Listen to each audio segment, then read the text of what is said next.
Buenas noches a todos los participantes. Bienvenidos al webinario La Nueva Ciencia Paraguaya, en el marco de la edición sexta, o sea, de Ciencia Abierta. Soy Fabricio Comata, filósofo y editor de Ciencias Sociales y Humanas de Ciencia del Sur. Hoy continuamos el ciclo que inició ayer y que se extenderá hasta mañana y que pretende, por sobre todas las cosas, compartir con nuestra audiencia los trabajos, ideas y visiones de los diferentes ganadores de premios de ciencia y tecnología. Esta noche vamos a conversar con las dos ganadoras del premio Andrés Barbero, de tesis de grado y de posgrado. Saludamos ya a Stephanie Schreiner, legal, ganadora de la categoría de tesis de grado. ¿Cómo estás, Stephanie? Muy bien, gracias. Un gusto. También nos acompaña Raquel Rivaldi Roberti, ganadora de la categoría de tesis de posgrado. ¿Cómo estás, Raquel? ¿Qué tal, Fabricio? ¿Todo bien? Me alegro. En este webinario nos acompaña también el periodista científico Eduardo Quintana, editor y director ejecutivo de Ciencia del Sur. ¿Cómo estás, Eduardo?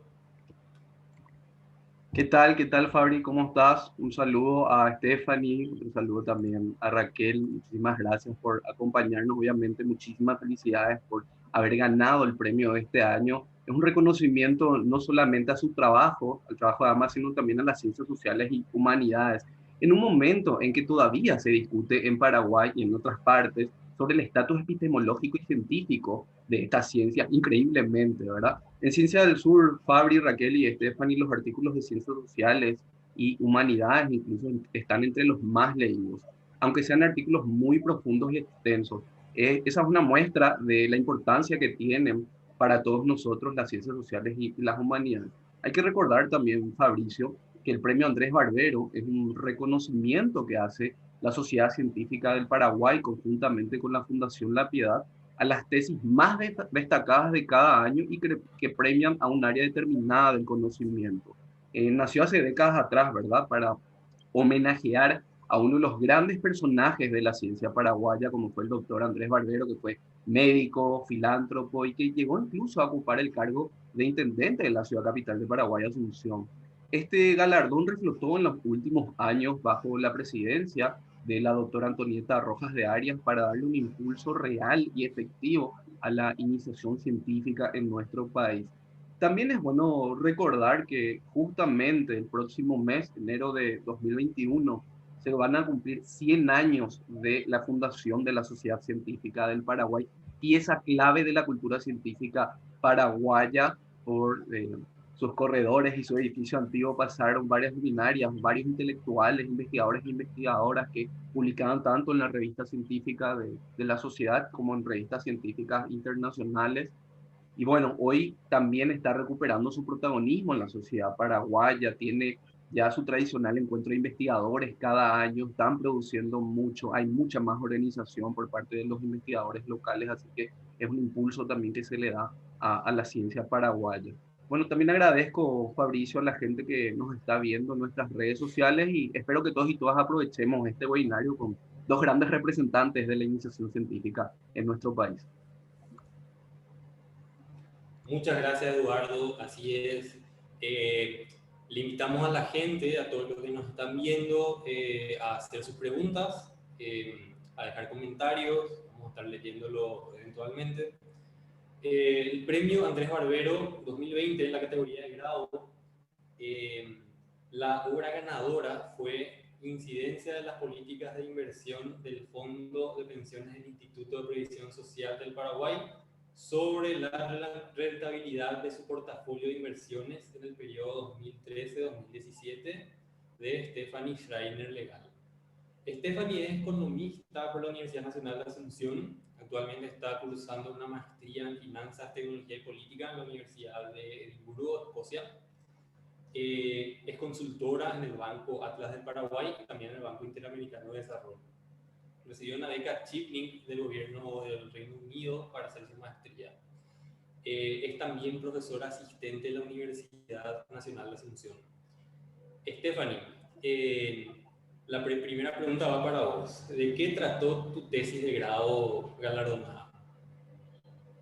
Bueno, primero que nada, me gustaría agradecerles por el espacio Y desde ya me gustaría salir un poco del modelo científico y realmente hacer entender lo que se trató de la tesis, más allá de la metodología, que podemos discutirla también.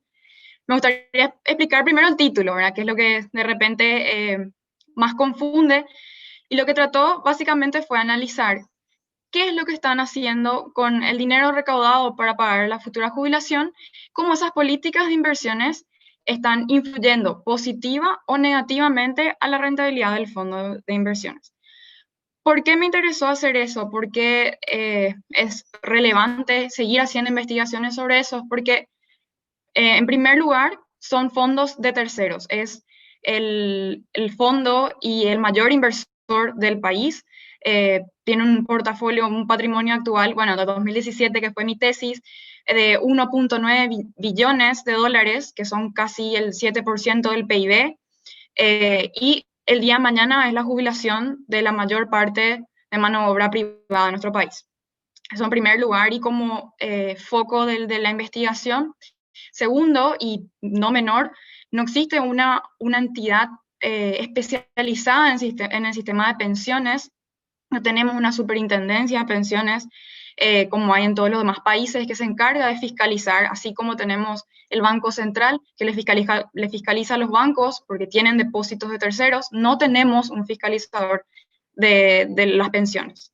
Y tercero, que la falta de información. Hay de repente informes sobre las emisiones, el patrimonio, el saldo contable, pero no sobre la rentabilidad, no sobre el desempeño, si estamos o no preparados para enfrentar las obligaciones futuras. Entonces, básicamente de eso se trató el trabajo, de investigar si nuestro resguardor, sería nuestro custodio de nuestra pensión, es o no capaz de cumplir con sus obligaciones futuras. Porque si bien hoy una persona de 25 años colabora al fondo, está manteniendo a una persona de más de 65 años. Entonces, ese tipo de balances tienen que existir y si lo están haciendo correctamente. Entonces, básicamente eso se trató. No sé si entendió, falta aclarar. Sí, perfecto. Entonces, básicamente se puede decir, hablo en términos de Leo, yo no soy economista, pero el IPS, digamos, tiene un portafolio de inversiones que, digamos, invierte en bonos, préstamos, ese tipo de cosas, y tu tesis lo que buscó es ver si esas inversiones realmente tienen un retorno, una ganancia, una rentabilidad lo suficientemente buena como para sostener el fondo de pensiones, ¿verdad? Así mismo. Y eso que dijiste del ente regulador es muy interesante. ¿Hubo algún intento alguna vez de tener un ente como este? ¿Y en qué quedó? Y sí, va y viene, es un proyecto que va y viene en ambas cámaras. Generalmente se trata de mezclar muchas cosas. El ente regulador se va a encargar principalmente de fiscalizar el manejo de estos fondos, que es primordial, pero si no me equivoco, la última vez que se trató, inclusive no se aprobó, pero se intentó mezclar con el aumento o la disminución de la edad de jubilación. Entonces, de repente se pierde el hecho importante que es contar con el ente fiscalizador por la edad que uno se jubila. Sí es un factor importante, la edad que uno se jubila, es un factor actuarial muy importante que determina si el fondo va a poder cubrir o no, pero la creación de la superintendencia de pensiones no era un factor, su fin era modificar la edad, y se enfocó mucho en eso la última vez que se trató. Entonces se volvió a postergar y bueno, ahora estamos con otras prioridades y se dejó de lado. Esto es algo muy a largo plazo. Yo sé que no es nuestra cultura, pero con el amplio déficit de las cajas que hay en el país, es prudente empezar a fiscalizar estos fondos, que el día de mañana todos vamos a envejecer y vamos a querer tener la manutención en algún lugar. Excelente. Y bueno, volviendo un poco al tema de tu tesis, tu pregunta de investigación entonces fue acerca de la rentabilidad de esas inversiones y ¿cuál fue tu conclusión? Específicamente la pregunta era determinar la incidencia, si es una incidencia positiva o una incidencia negativa. ¿Y cómo ¿cómo podría determinar si es positiva o negativa?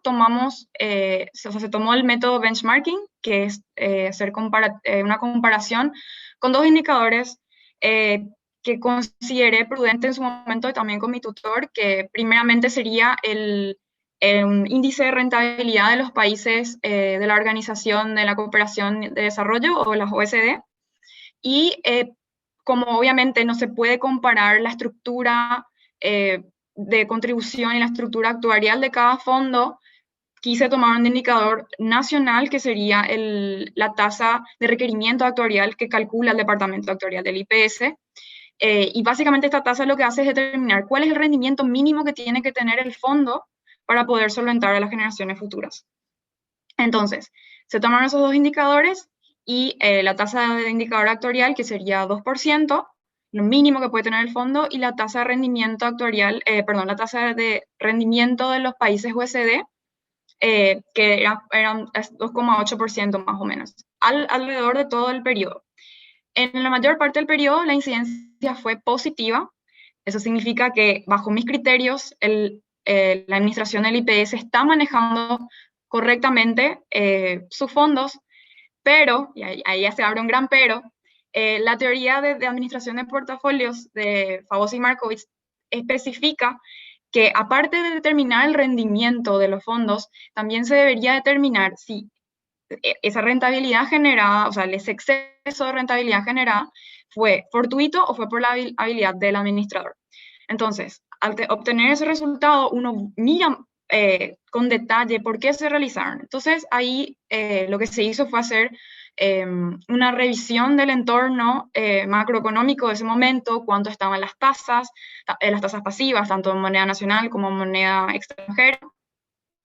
Y lo que se determinó fue, y también viendo el portafolio y la duración del portafolio, que esos rendimientos, lastimosamente no tengo un gráfico, pero esos rendimientos van decayendo del 2013 a 2017. ¿Por qué? Pues las tasas pasivas, tanto en moneda nacional como en moneda local, están bajando. ¿Y por qué sale positivo? Porque generalmente cuando se toma un certificado de depósito de ahorro no se toma a un plazo de 1 mes, 2 meses, 6 meses, se toma a plazo de 2 años, 3 años. Entonces también tiene algunos bonos, y el 44% del portafolio de IPS está compuesto por los CDAs, y casi 20% está en cajas de ahorro a la vista.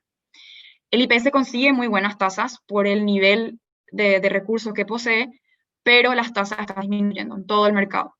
Entonces, esta es una alerta de que bajo los criterios que se analizó en ese momento, que fue del periodo 2013 al 2017, sí cumplía por encima del requerimiento actuarial y por encima del rendimiento de los países de la OECD. Pero eso también es por las características de la coyuntura de ese momento.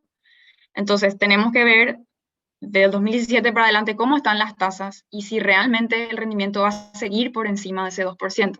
Y si vemos en el mundo, actualmente tenemos los bonos de Estados Unidos de a 30 años con 2%.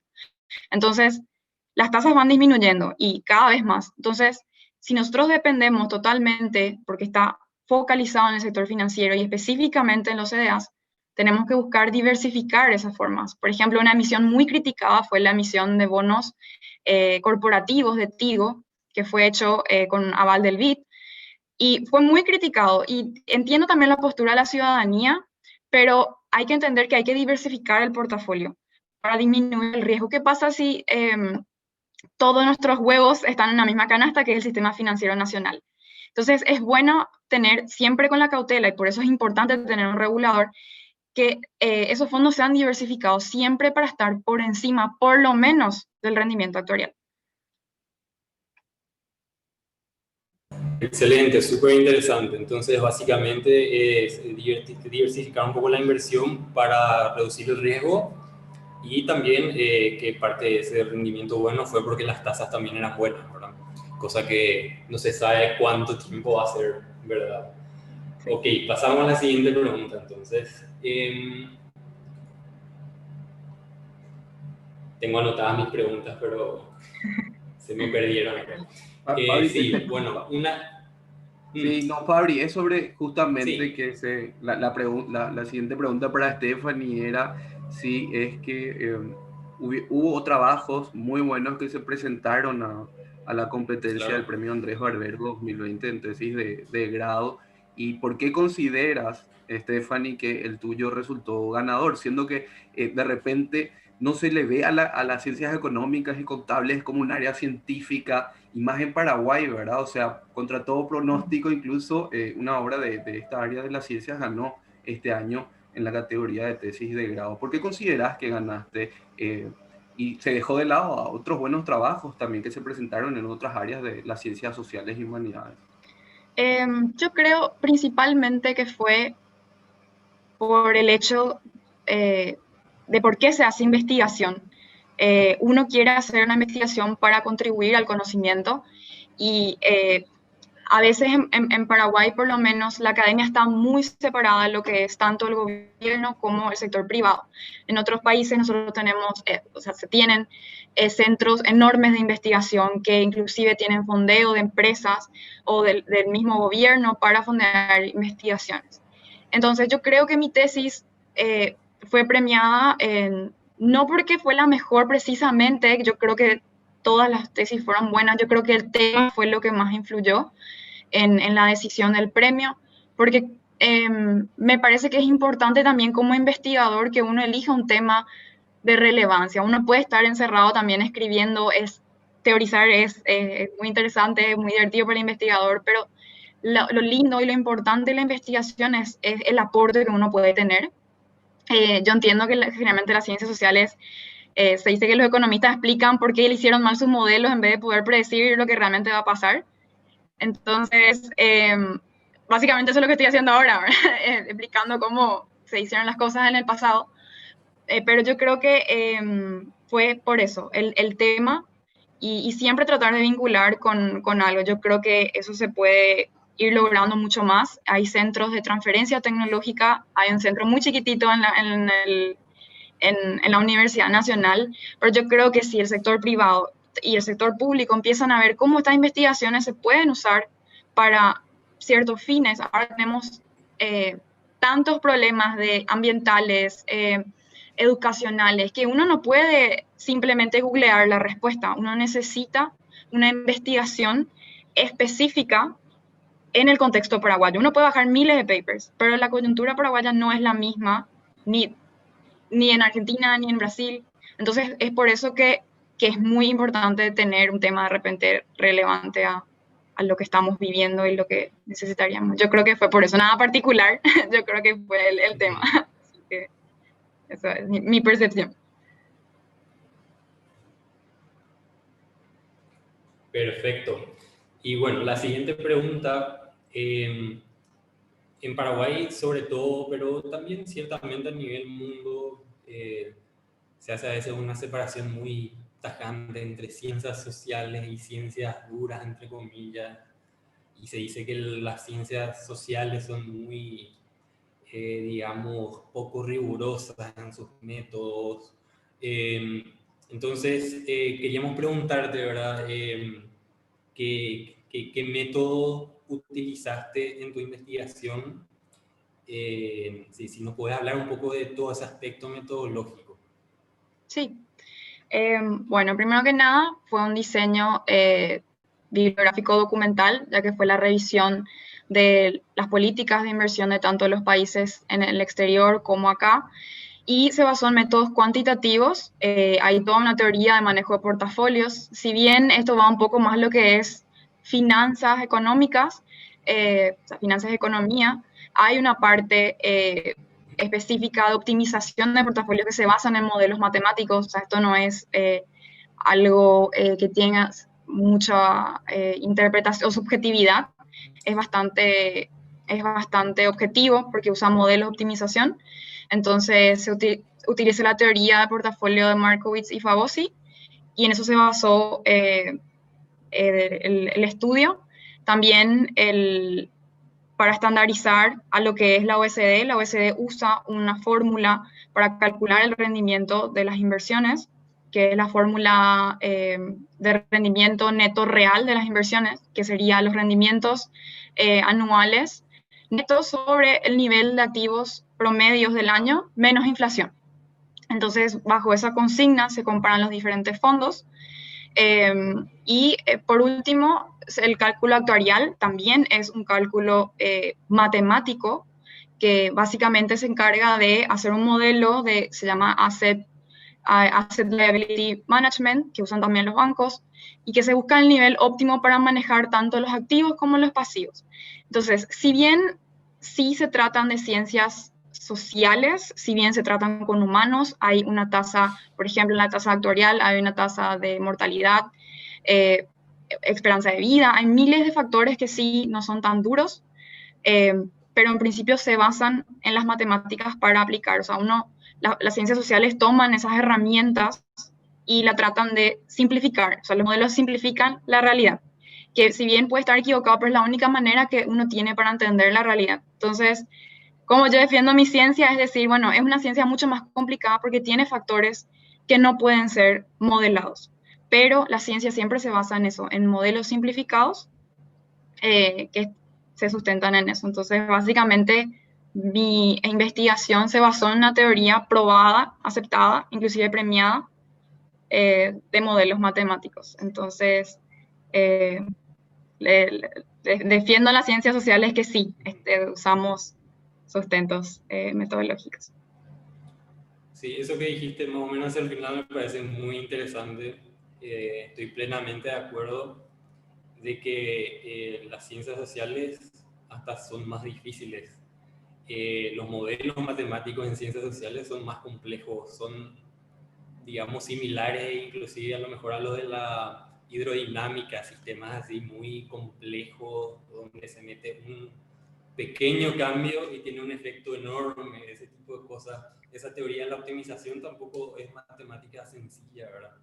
Entonces, bueno, la sociedad es un sistema muy difícil de modelar y por lo tanto sus matemáticas tampoco van a ser Sí. sencillas. Igual siempre hay alguien, ahora hace poquito vino también un físico y dijo la economía está toda mal hecha, se basan Claro. en supuestos que no funcionan. Entonces siempre hay una subjetividad en los supuestos de los modelos. Eso es discutible. Casi siempre es un Totalmente. físico. Casi siempre un físico, esto es cierto. Pero bueno, ellos entienden mejor los números, puede ser, pero detrás de la economía está la psicología, entonces ese tipo de cosas hay que tener en cuenta al hacer esos modelos. Ok, excelente, muchísimas gracias. Bueno, vamos a pasar ahora a la categoría de posgrado y la obra ganadora en esa categoría fue la interpretación de los derechos humanos en las sentencias de la Sala Constitucional de la Corte Suprema de Justicia, de Raquel Rival. Raquel es abogada por la Universidad Católica Nuestra Señora de la Asunción, tiene una maestría en Derechos Humanos por la Universidad Columbia, es también candidata a magíster en Antropología Social por la Universidad Católica. Fue asistente en proyectos de investigación del Centro Interdisciplinario de Derecho Social y Economía Política de la Universidad Católica y actualmente es encargada del Departamento Técnico Académico del Centro de Formación y Capacitación del Ministerio de la Defensa Pública. Asimismo, es docente y miembro de la Comisión Académica del Centro. Y te hago la misma pregunta que le hice primero a Stephanie, ¿verdad? ¿De qué trató tu tesis de posgrado que resultó ganadora? Bueno, primero agradecerles el espacio y la oportunidad de compartir mi trabajo. Comentarles que mi tesis se trató sobre, el título habla de las sentencias de la Sala Constitucional, pero en realidad abarcó un poco más, porque lo que hace mi trabajo de investigación es ver cuál es la situación de, digamos, la infraestructura jurídica con respecto a las normas internacionales de derechos humanos que recepta el Estado paraguayo, cuál es la situación de las instituciones y a partir de ahí ver cómo esa situación impacta en las decisiones de la Sala Constitucional como máximo intérprete de la Constitución Nacional y la sala autorizada para realizar el control de constitucionalidad. Entonces, a partir de ahí lo que hago es analizar si es que la Sala Constitucional en sus resoluciones de acciones, excepciones o consultas, como le llaman a la acción de oficio de constitucionalidad, cuál es el mecanismo que usa para proteger los derechos humanos o para interpretar los derechos humanos. Eso me interesaba ver, porque del primer análisis lo que surge es que nuestra infraestructura jurídica es débil para la protección de derechos humanos porque tenemos muchos problemas de adecuación normativa. Entonces, todos sabemos que Paraguay ratificó muchísimos tratados de derechos humanos, yo eso lo doy como por sabido, pero al ratificar todos estos tratados de derechos humanos hay un compromiso que hace el Estado a nivel interno de adecuar su legislación para cumplir con esos estándares internacionales. Entonces, al darme cuenta de que no se realizó esa adecuación normativa de una manera adecuada, digamos, ¿cómo hace para sortear esos obstáculos la Sala Constitucional? Entonces me interesaba ver cuál era la lógica con la que la Sala Constitucional interpretaba los derechos humanos de los recurrentes, ¿verdad? En un periodo de 2011-2016. Es el periodo de fallos que seleccioné para revisar. Buenísimo. Entonces, bueno, digamos, Paraguay se compromete con una serie de tratados a nivel internacional sobre derechos humanos y debió haber adecuado, digamos, su sistema legal para satisfacer esos compromisos, pero digamos que no está tan adecuado. Entonces, quería saber cómo la gente entonces interpreta, digamos, o sea, trata de hacer esa aplicación, ¿verdad? de esos compromisos internacionales. Y bueno, leyendo un poco tu tesis, me parece que hay dos conceptos muy importantes ahí que manejas. Uno es el de control de convencionalidad y el otro era de diálogo jurídico. ¿Será que podés explicar un poco esos dos conceptos y cómo se relaciona con tu tema? Sí, antes de explicar esos conceptos, lo que me gustaría hacer es hacer una reflexión inicial sobre cómo se crean las normas, las normas internacionales de derechos humanos. Los estados hacen uso de su soberanía para crear estos sistemas de protección internacional a través de las organizaciones internacionales de estados, sea OEA, sea ONU.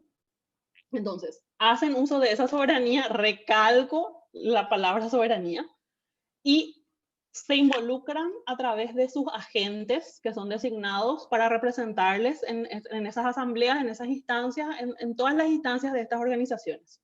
Entonces, hace uso también de su poder soberano para designar estas representaciones. Todos los tratados se hacen con la anuencia de representantes de todos los países. O sea, no es como dice la gente que Paraguay no estuvo presente en la discusión de los tratados y se le impuso el tratado.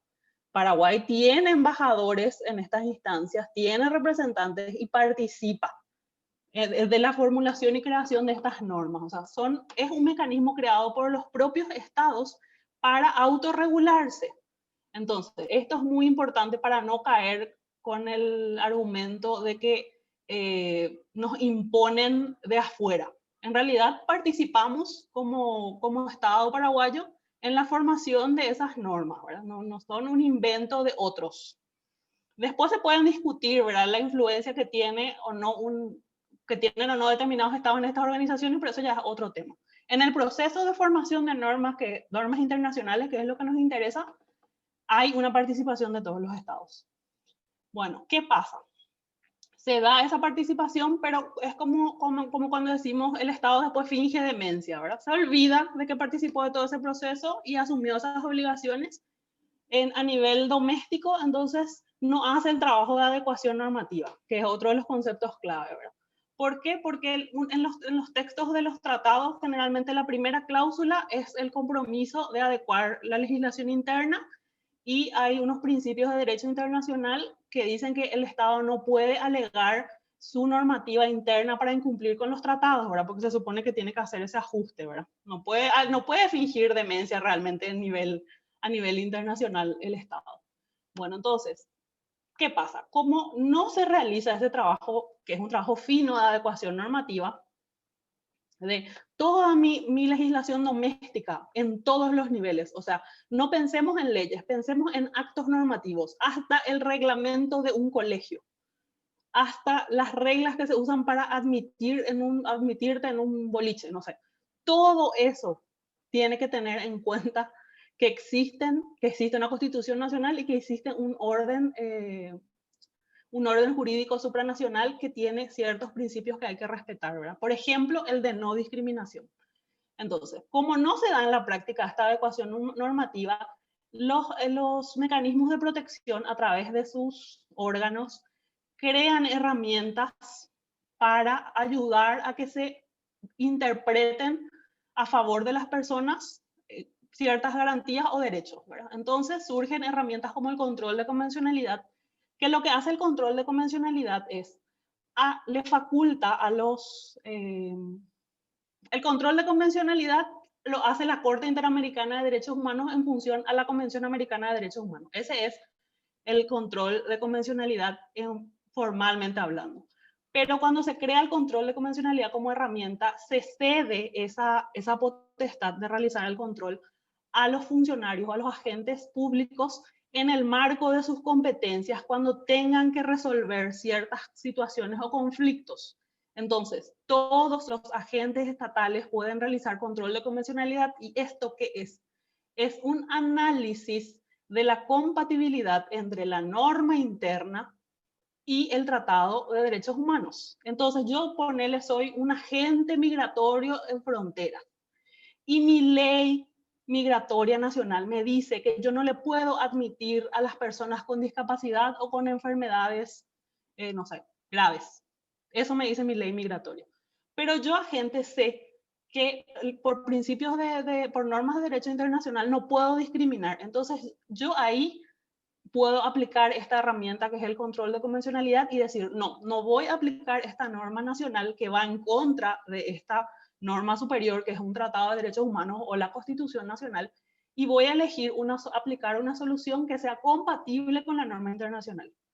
Entonces, en principio, cuando surge la doctrina del control de convencionalidad, se hablaba solamente de que eran los jueces, a través del Poder Judicial, los que iban a hacer este análisis de compatibilidad, ¿verdad?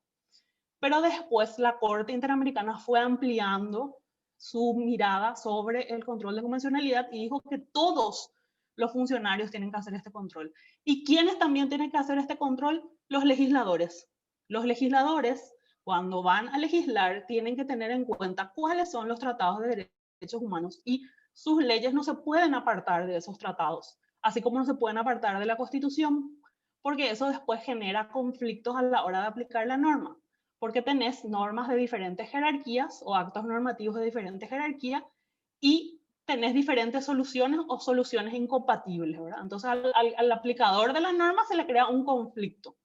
Y estas dos cuestiones, el control de convencionalidad y el diálogo judicial, surgen como herramientas.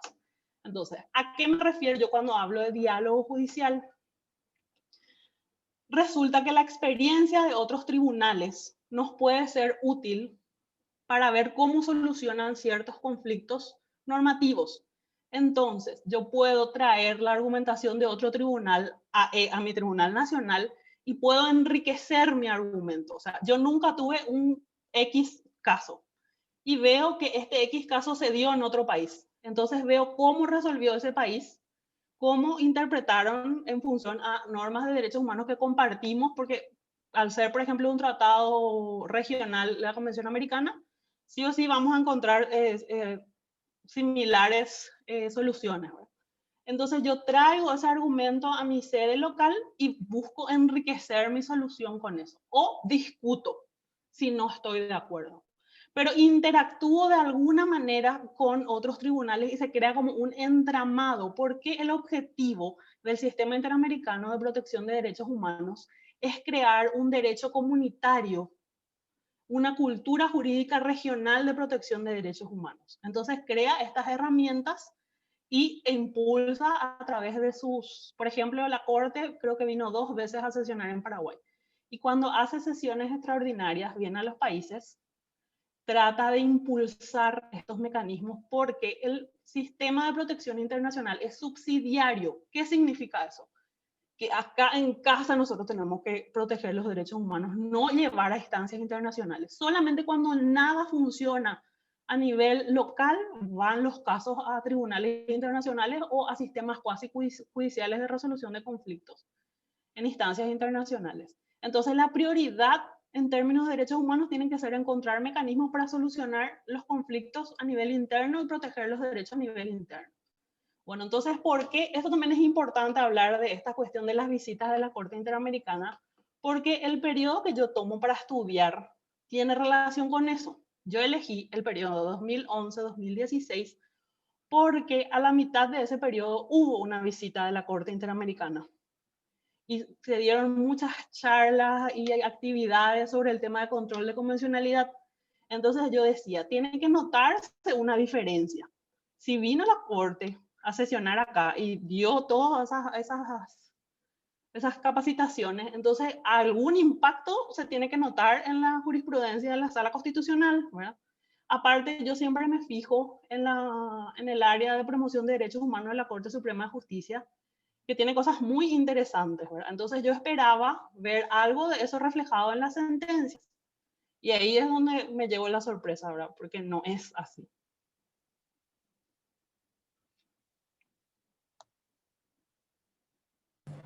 Muchísimas gracias, realmente es súper clara la explicación. Hay un punto que me pareció muy notable, pero no sé si entendí bien. Si yo soy un agente público y la normativa nacional contradice una normativa internacional de algún tratado, de algún compromiso relacionado a los derechos humanos, y tengo un caso en el que la normativa internacional, nacional, me da una solución que no es compatible con la solución que se deriva del tratado internacional, yo tengo la potestad de ignorar esa normativa nacional y aplicar directamente ese derecho internacional, digamos. No sé si entendí bien esa parte. Sí, sí tenés, o sea, de eso se trata el control de convencionalidad. Pero obviamente, pensemos en nuestra realidad nacional, ¿verdad? Que cuando le tenés a un juez que detecta una incompatibilidad normativa, hay que tener coraje y hay que tener independencia para poder tomar ese tipo de decisiones.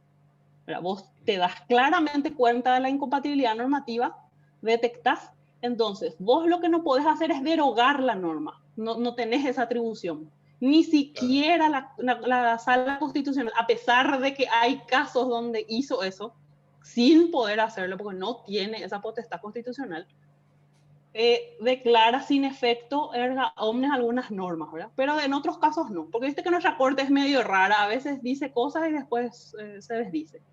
Bueno, entonces, ¿qué pasa? Vos siempre tenés que tener en cuenta que esa decisión tiene que darse en el marco de tus competencias. Tenés que ser competente para decidir en ese caso. Y ahí estás habilitado para hacer lo que se llama la inaplicación de la norma. Vas a dejar de lado esa norma nacional y vas a aplicar otra solución. Vas a buscar la manera de integrar las normas y dar otra solución a ese conflicto. Esa es una posibilidad, que es sin derogar normas, ¿verdad? Porque la derogación de normas es un poder que solamente tiene el legislativo, no tiene otro poder del Estado. O sea, por nuestro diseño constitucional es muy limitado en ese sentido, ¿verdad? Y eso también te hace pensar, o sea, de ahí también te puede surgir la pregunta, mira, nuestro diseño de acción o sea, nuestro diseño de garantía de constitucionalidad tiene ese problema porque el efecto es solamente sobre el caso concreto. Entonces vos podés tener vigente una norma completamente violatoria de derechos humanos y al recurrir solamente va a tener efecto esa inaplicación o esa declaración de inconstitucionalidad de la Corte en ese caso. Y la norma va a seguir vigente si es que el Poder Legislativo no toma cartas en el asunto y no saca de circulación esa norma. Entonces lo que te sugiere la Corte Interamericana que hagas es desuso, porque esa es una de las formas de dejar de lado una norma, desusar la norma, buscar otras soluciones o hacer una interpretación conforme. De repente, la norma protege un poquito menos los derechos que las convenciones internacionales. Entonces lo que vos vas a hacer es vas a integrar, en la interpretación vas a integrar normas internacionales y vas a buscar hacer una interpretación conforme. Vas a crear la norma dándole ese sentido más de protección, ¿verdad? O sea, a eso te habilita claramente que esto puede ser muy discutible, ¿verdad? Porque en realidad me acuerdo de una frase de Sagüez que él dice que el control de convencionalidad es un rayo exterminador de normas locales, que siempre se me queda esa frase, pero él lo que sugiere es no usarlo en ese sentido, sino buscar interpretaciones que protejan más los derechos. Se puede hacer un trabajo más fino de interpretación, pero todo esto que te estoy diciendo requiere que ese agente estatal tenga todo este conocimiento. Primero, que conozca súper bien en el ámbito de su competencia cuáles son las normas de derecho internacional que existen, en cómo funcionan, qué herramientas tiene para interpretar estas normas y aplicar mejores soluciones. Siempre va a ser buena una solución que proteja mejor los derechos, ¿sí? Está fundamentada en la Constitución y en las convenciones internacionales. Pero hay situaciones que sí requieren modificación o derogación de normas, que no podemos seguir como estamos. Hay muchas normas que no podemos confiar en el arbitrio, en la buena decisión de los jueces o de los agentes estatales, ¿verdad? Requieren una modificación.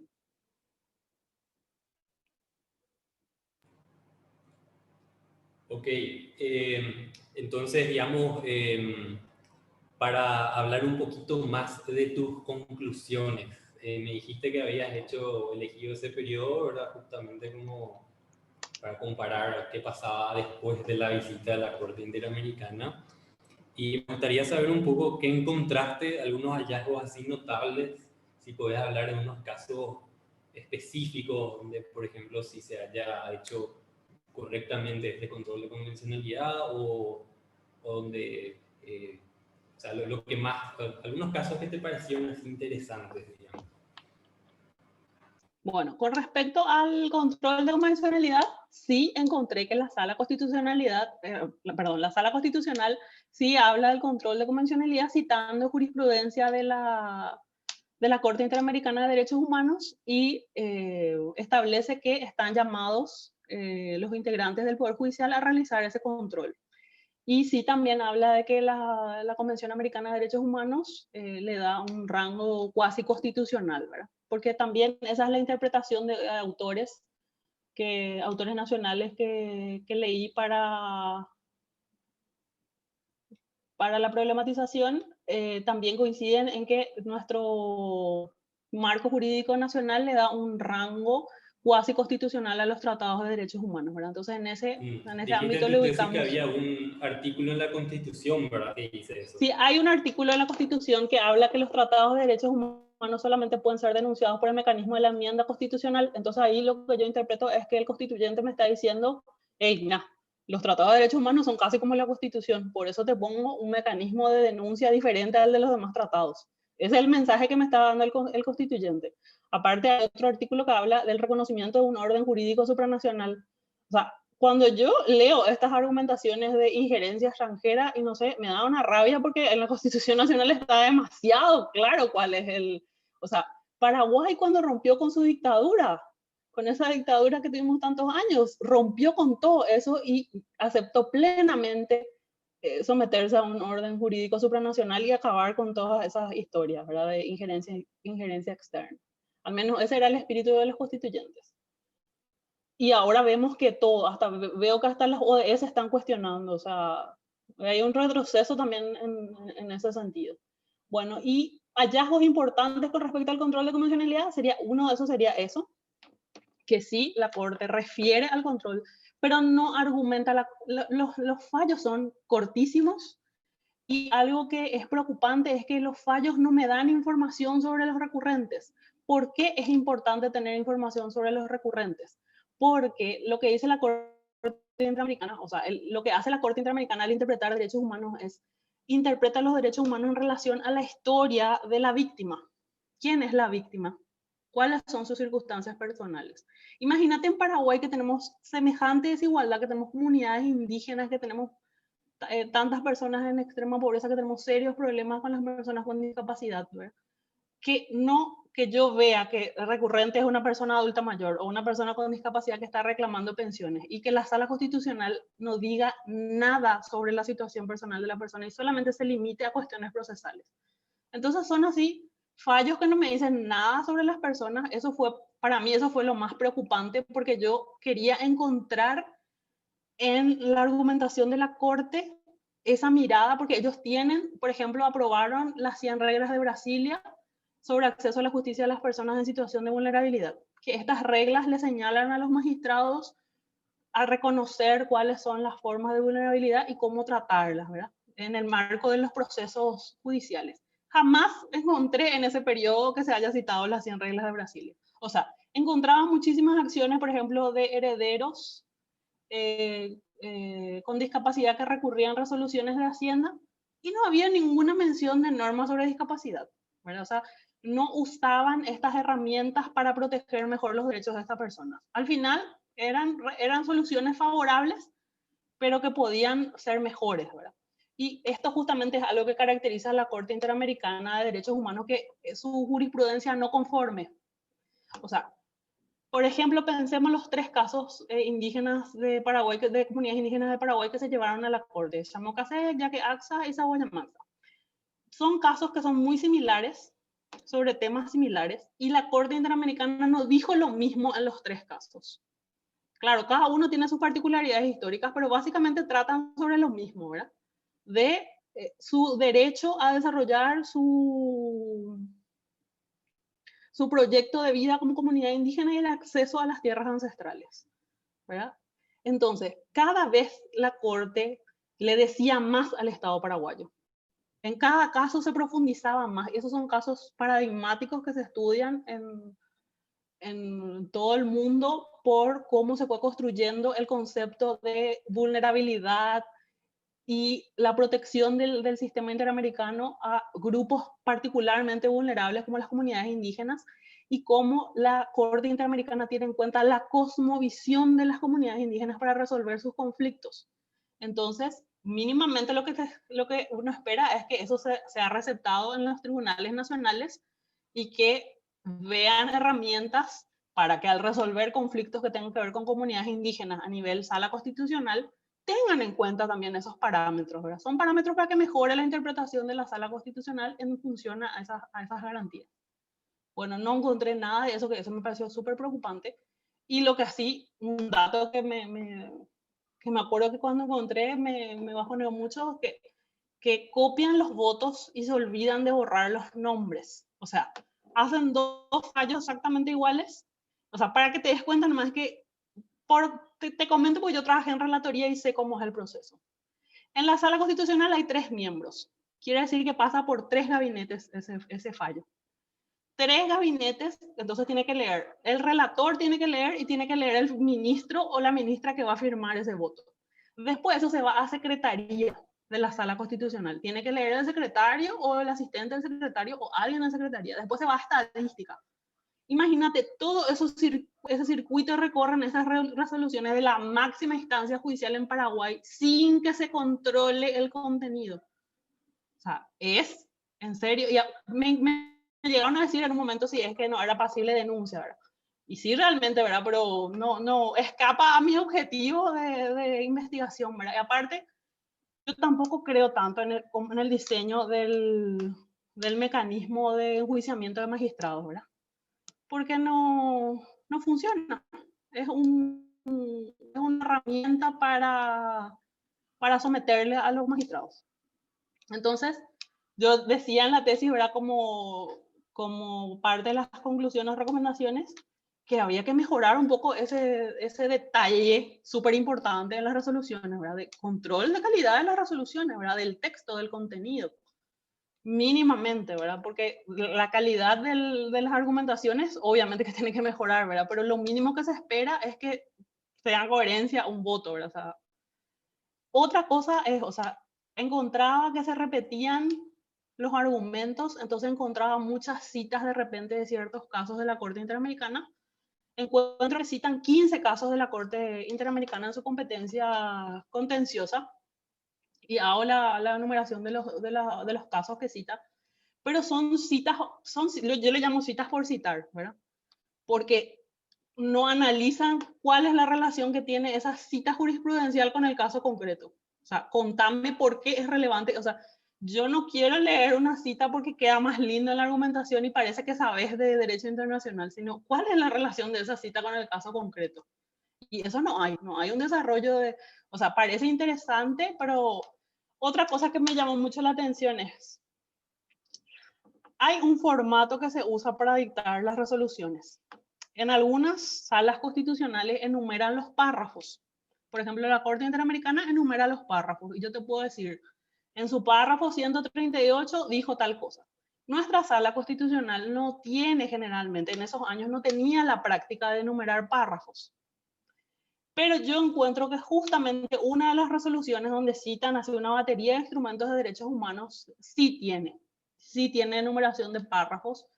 Entonces así me genera suspicacia. Ahora de repente hay votos que se hacen con apoyo extra y tienen mejores argumentos de derechos humanos, pero ahí lo que a mí me preocupa es por qué a ciertos casos sí traigo, con ciertos casos de ciertas personas sí traigo toda la batería de derechos humanos, pero con los otros casos no. ¿Por qué cuando es X persona y se discute su jubilación traigo todos los argumentos de derechos humanos, pero cuando es una profesora jubilada X de una zona perdida del país no traigo todos los argumentos? Entonces eso era también algo que no está así muy explícito en mi tesis, pero que te comento que era lo que yo veía como preocupante, ¿verdad? Que no estaba, como es discontinua la aplicación, entonces, y yo no me dediqué a investigar por qué esa discontinuidad. Eso fue una de las preguntas que me quedaron al terminar la tesis, ¿verdad? Que me preocuparon, ¿verdad? ¿Por qué sí a veces y otras veces no? Si se supone que tienen que juzgar todos los casos de la misma manera. Después lo otro interesante que encontré es que no hay regulación sobre cómo aplicar el control de convencionalidad, ¿verdad? Que para mí es necesario, porque te das cuenta cuando vos mismo me preguntaste, ¿verdad? ¿Qué yo hago en estatal si me encuentro en esta situación? Y busco en la normativa nacional cuáles son las orientaciones que tengo. No tengo. ¿Qué me dice la Sala Constitucional? Muy poco. Entonces, ¿qué yo hago cuando tengo estos conflictos? ¿Cómo resuelvo? Entonces, sí, yo necesito orientaciones, ¿verdad? Hay países que desarrollan normas para aplicar control de convencionalidad, ¿verdad? Y eso sería darle una entidad a nivel legislativo al control de convencionalidad. Pero es complejo, ¿verdad? Eso por decirte alguno. Hay muchas cuestiones porque como el trabajo analiza leyes, analiza informes internacionales, analiza sentencias. En cada apartado encontraba así tenía hallazgos interesantes. Por ejemplo, algo que yo le hice mucho hincapié es la cuestión de la interpretación sociológica. Yo en una de las investigaciones que leí hablaban de la perspectiva sociológica a la hora de interpretar derechos humanos. Y me enamoré de ese concepto y empecé a ver cómo se podría dar, ¿verdad? Y encuentro que estos instrumentos que hablan de grupos en situación de vulnerabilidad te dan algunos criterios y te dan orientaciones para hacer tu análisis en función a estas situaciones de vulnerabilidad. Entonces vos tenés en cuenta no solamente las normas a la hora de decidir, sino le tenés en cuenta a la persona y su historia de vida. Porque vos no vas a decidir en abstracto, vos estás decidiendo sobre la vida de una persona. Esa es nada más y nada menos que tu función como agente estatal. Y eso no se nota. O sea, no. Y nosotros somos un país que realmente necesita que se haga ese tipo de interpretación por el nivel de desigualdad con el que nos manejamos. Realmente son conclusiones muy preocupantes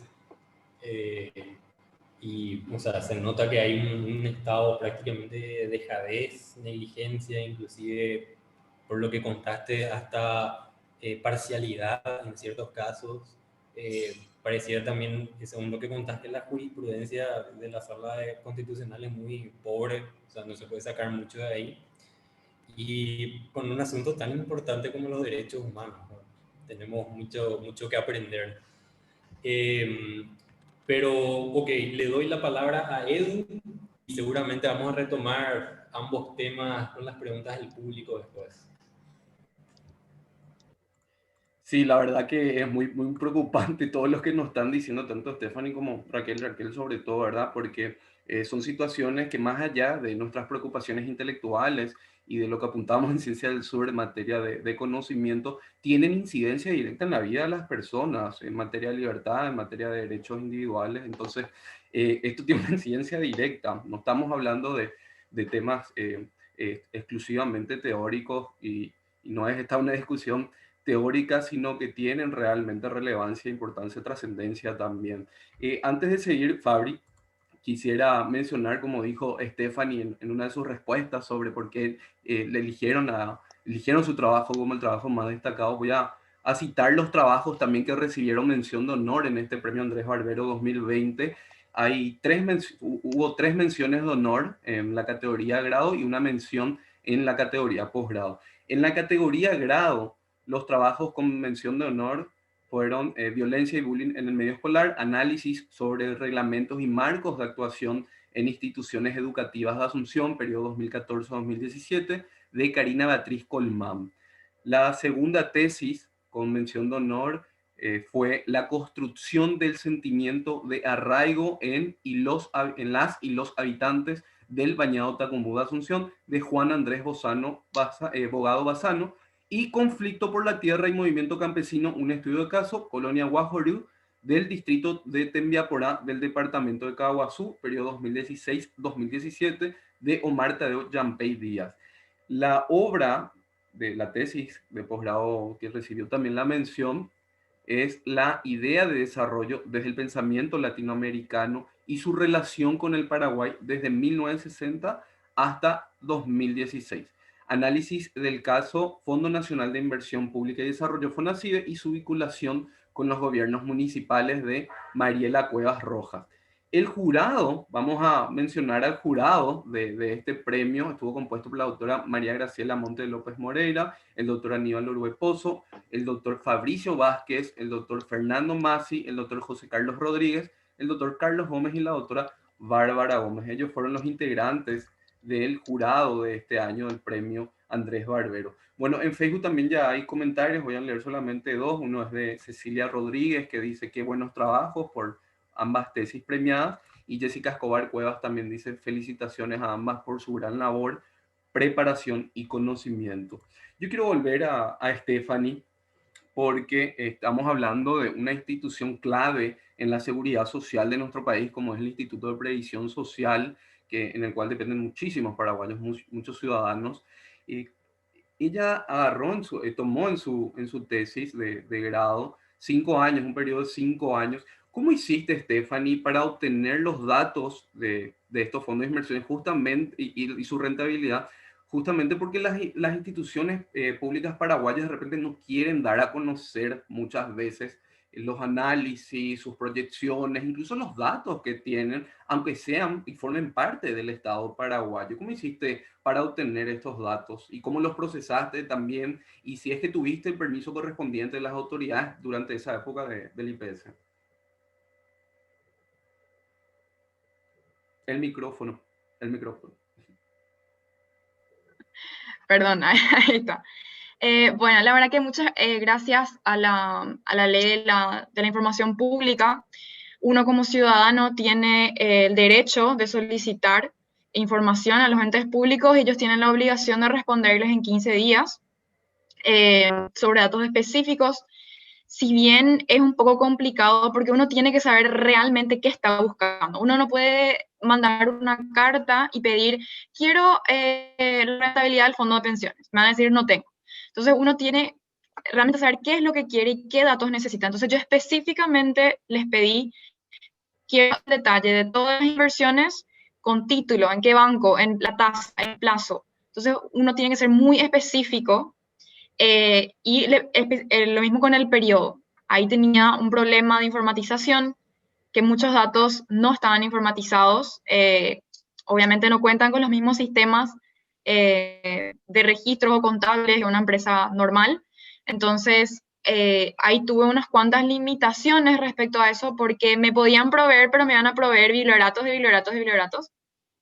Entonces, fue un trabajo conjunto también con la Dirección de Inversiones. Eso también me gustaría destacar. que también la institución pública tiene que estar dispuesta a ayudar al investigador en este caso, o al ciudadano que quiere esta información, porque le pueden pasar en cualquier formato, y podían darme los biblioratos, y bueno, yo tendría que estar uno a uno haciendo, que prácticamente dentro de todo a ellos les ayuda también a hacer sus reportes. Entonces fue al final un trabajo conjunto. Sí, en el caso de las inversiones en inmuebles, tuve muchos inconvenientes porque no estaban actualizados el revalúo contable, que es lo mínimo que se puede hacer para tener el valor actual de los inmuebles, para calcular el valor. Es más, uno cómo evalúa la rentabilidad de un inmueble es el valor actual de la tierra. Uno no piensa en me costó 30 millones en 1980, uno piensa en hoy vale esta tierra tanto. Y sobre eso calcula los alquileres, en promedio le saca la inflación y sobre el nivel de precios del año se calcula la rentabilidad. Entonces yo no podía tomar una rentabilidad o un valor de la tierra que era el valor contable cuando se adquirió la tierra. Entonces, por ese lado tuve inconvenientes y yo tuve que hacer las estimaciones. Es decir, uno también tiene que estar dispuesto a hacer los ajustes, las estandarizaciones. Yo tuve que ajustar también la forma de calcular de la rentabilidad para que sea comparable con la forma de medición en la OECD. Entonces, digamos, la institución pública le puede dar la información, yo pude acceder, fueron muy predispuestos, pero uno tiene que siempre estar dispuesto a trabajar la base. A uno no le va a pasar una base sintetizada y lista para la investigación. Eso también de repente entorpece un poco y uno tarda más tiempo, pero por lo menos mi experiencia fue muy buena. Inclusive después usó mis bases de datos para hacer los reportes de inversiones, que si entran a la página web del IPS, están ahí los reportes con gráficos nuevos, está la rentabilidad también, con esa nueva fórmula. Entonces, yo creo que se puede instar, y yo creo que hay muchos ciudadanos que inclusive tienen mejor conocimiento, inclusive tenemos datos abiertos, uno puede entrar directamente al rack de datos. Entonces, si uno tiene un poquito más de formación en programación, la información que se puede sacar es mayor. Inclusive uno puede ofrecer luego lo que hizo con esas bases. Entonces, básicamente esas fueron las adecuaciones que tuve que hacer. De los inmuebles principalmente, título a título, región por región, ir mirando y actualizando con el revalúo, y las inversiones a estandarizar a los criterios de la OECD. Stephanie, cuando hablamos de políticas de inversión, de repente, y específicamente en el caso que estudiaste, porque el IPS es clave y central para el sistema de salud pública de Paraguay y de la seguridad social, por ende, ¿cómo hacemos o cómo hiciste para saber, no sé si estudiaste en este caso, ¿verdad? Pero para saber que esas inversiones realmente no eran arbitrarias, no eran antojadizas y realmente tenían un fin, tenían proyecciones y se hicieron análisis serios o cálculos fríos para tomar esas decisiones, porque tu trabajo, tu estudio analizó justamente las políticas, ¿verdad? Estamos hablando del área de ciencias sociales. Entonces, ¿cómo se hace para saber que esas inversiones que se hacen a largo plazo no son arbitrarias ni antojadizas y que realmente van a repercutir en la vida de las personas, de los asegurados en este caso? Así mismo. Bueno, primeramente, para definir un poco lo que sería la política de inversión, uno, para empezar a manejar un portafolio de inversiones, primeramente tiene que definir el objetivo. ¿Qué uno quiere? ¿Quiere jubilarse? ¿Quiere comprar un auto? ¿Quiere pagarse la universidad? Entonces, definir el objetivo es muy importante. Y ahí, la actuación del Consejo de Administración del IPS, no solamente la Dirección de Inversiones, tiene... igual muchos de los objetivos ya están en la Carta Orgánica del IPS, entonces digamos que lineamientos generales, nada muy específico. Hay un reglamento de las inversiones que se sacan anualmente, donde está la política de la inversión. La política de inversión básicamente es un marco mucho más específico de los instrumentos que son elegibles y no elegibles, y los límites que pueden aplicar. Por ejemplo, las inversiones en bienes raíces pueden abarcarse hasta un 50%. Ya queda a criterio del director de inversiones, también con el consejo conjuntamente, definir qué porcentaje es el óptimo. Entonces, de la política sale la estrategia de inversión, que es realmente cómo vamos a conformar el portafolio, luego se hace la estructuración del portafolio y después se hace el análisis de desempeño, de ver si realmente fue arbitrario o no fue arbitrario, si funcionó o no funcionó. En ese caso lo que yo hice fue justamente comparar con los países de la OECD. Yo hice una comparación, ahí también fue un rol un poco de abogada, de mirar lo que fue la política de inversión de IPS versus la política de inversión de Dinamarca, de Canadá, de Suiza, que tienen rendimientos. Dinamarca en el periodo un año tuvo 16,6% de rendimiento, que prácticamente versus el nuestro que fue casi 3%, y siendo un país mucho más riesgoso, Paraguay, que generalmente mayor tasa, mayor riesgo, nos da la pauta de qué es lo que se está haciendo afuera y por qué se hace. Entonces, por eso fue que se tomó esa tasa de referencia, justamente para comparar cómo se está manejando. Y para definir si fue o no fortuito o fue arbitrario, es revisar cómo se hizo la estrategia. Y generalmente en el periodo que yo analicé, ya es una cartera rezagada, si bien se intentó diversificar un poco más y se ve el progreso, no está tan detallado ese tipo de... Es una gestión un poco más día a día. Y sí, en sí se tuvo mucha suerte en el periodo que yo analicé, por lo que expliqué que fue en tasas rezagadas. Entonces, si yo hoy, 2020, me pongo a analizar la cartera, probablemente son tasas que el IPS sacó en el 2018, 2019. De acá a 2 años yo realmente voy a ver el impacto que tuvieron las tasas. Hoy tenemos tasas mucho más bajas por todas las medidas que tomó el Banco Central, entonces eso influye en el cálculo del rendimiento. Entonces, es primordial entender no solo la tasa de interés, sino qué hay detrás de la tasa y por qué se logró ese rendimiento. Y solamente podemos ver eso si vemos los instrumentos, los plazos de los instrumentos y si la gestión fue un poco más pasiva que activa, ¿verdad? De repente, un periodo de 2 años, el administrador puede estar sentado esperando los rendimientos versus manejo activo, buscando instrumentos para diversificar el portafolio. Entonces también uno ve las emisiones, que tanto se transó ese año, ya un poco más a detalle del gerenciamiento del día a día del portafolio. Entonces ahí sí ya entra un poco más el expertise del que analiza o no la cartera. Perfecto. Muchas gracias, Stephanie. Tengo una pregunta, Fabri, si me permitís también para Raquel. Su tesis de posgrado hace mención a la interpretación sobre los derechos humanos. Y cuando hablamos de interpretación, queríamos saber a qué hacen mención, bajo qué modelo o qué enfoque o qué modelo metodológico se utiliza para decir, afirmar que es una interpretación. Volviendo otra vez, ¿verdad? Al principio lo que decíamos, gente que no es de ciencia o que es de ciencia de repente porque tiene muchos prejuicios, porque eso es lo que son, o sea, son prejuicios con respecto a las ciencias sociales, y en este caso el derecho, ¿verdad? Que tiene una incidencia directa en la vida de las personas. Raquel, ¿a qué hacemos mención cuando, yo sé que hablamos ya de esto, pero quería que profundices más, ¿a qué haces mención cuando decimos o decís afirmar que es una interpretación de los derechos humanos en tu trabajo? Micrófono. Sí, cuando hablo de interpretación, en el contexto de la tesis, que es una tesis jurídica finalmente, me refiero a la interpretación, al sistema de interpretación que desarrollan las ciencias jurídicas, ¿verdad?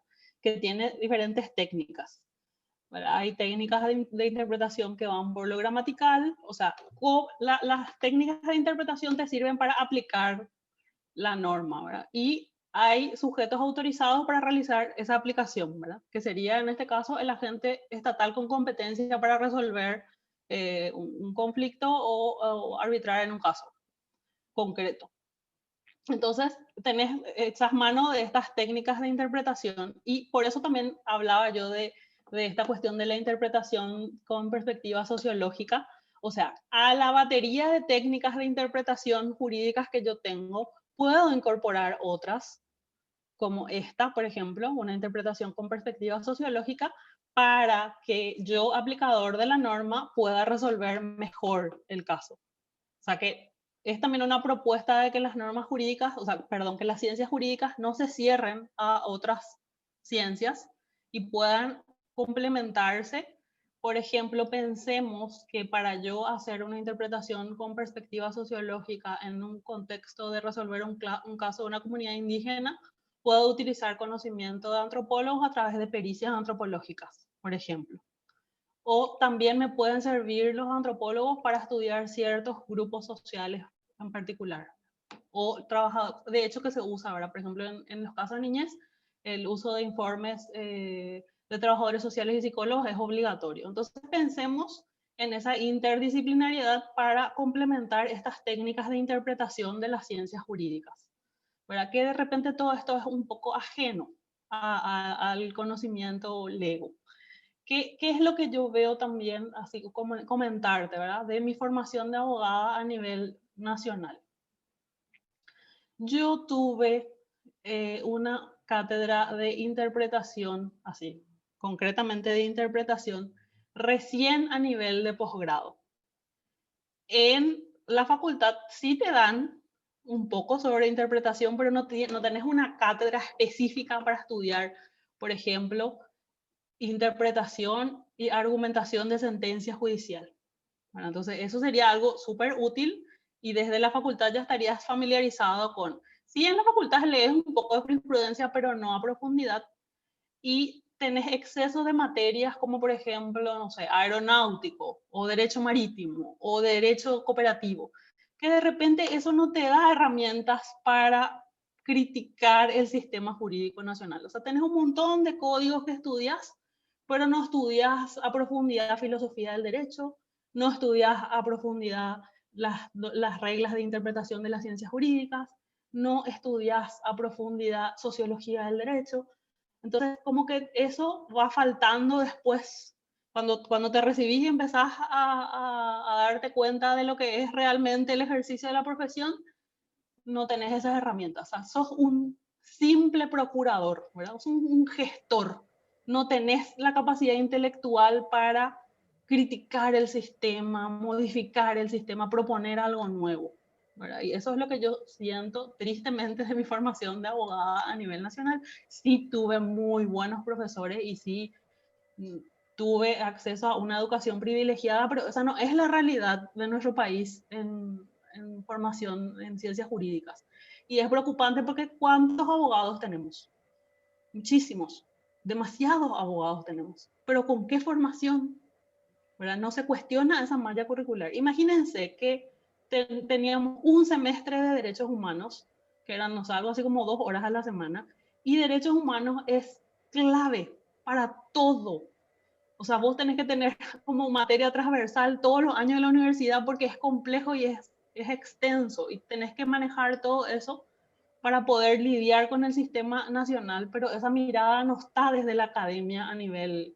Y ya conocen, yo creo que no vale la pena así profundizar sobre la situación de la academia a nivel ciencias jurídicas, porque creo que sabemos que las universidades, las facultades de Derecho están cooptadas, ¿verdad? Por organismos políticos o religiosos. Entonces, la situación de las ciencias jurídicas en Paraguay, salvo honrosas excepciones, es preocupante.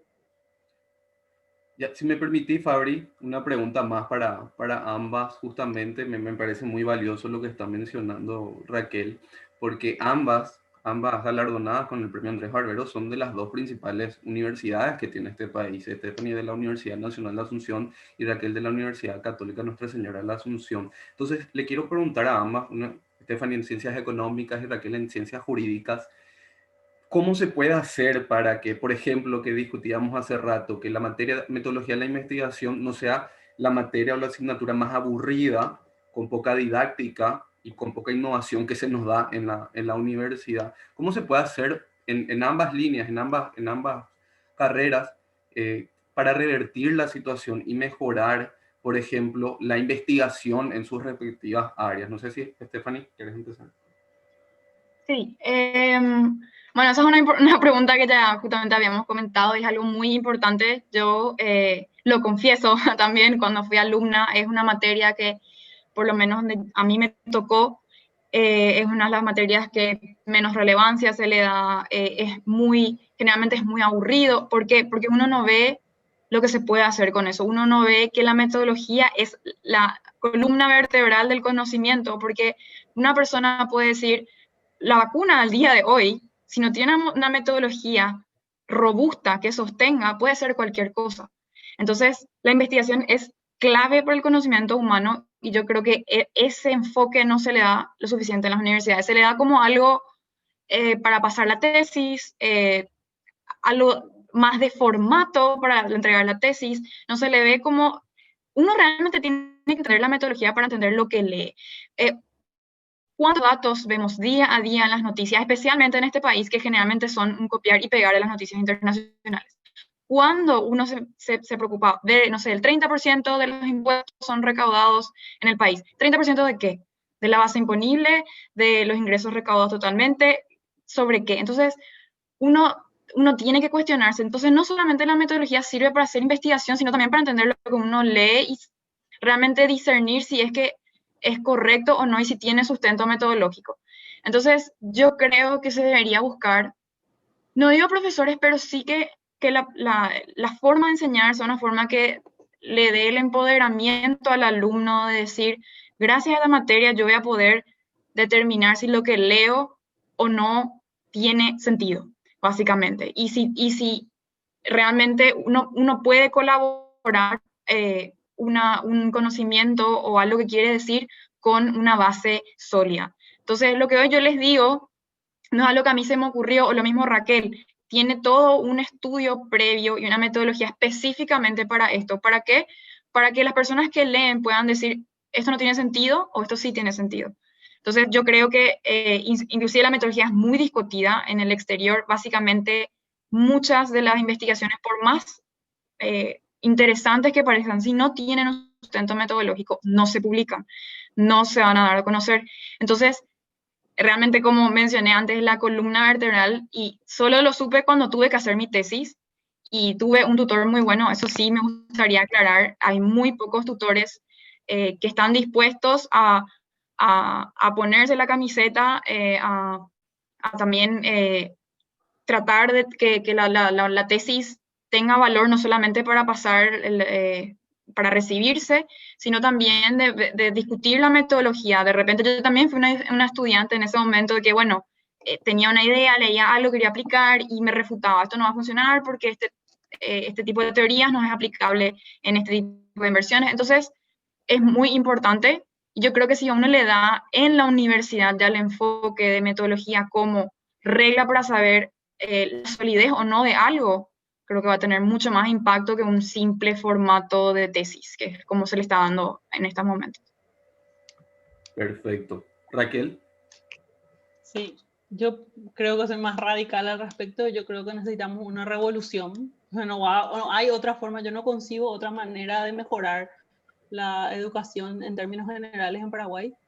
Y si te hablo de mi experiencia como alumna de Derecho, la Facultad de Derecho es el ejemplo de todo lo que no tiene que ser la educación universitaria, porque quieren alumnos memoristas, porque toman exámenes orales, porque dictan clases magistrales. ¿Cómo vas a crear conocimiento con esas actitudes?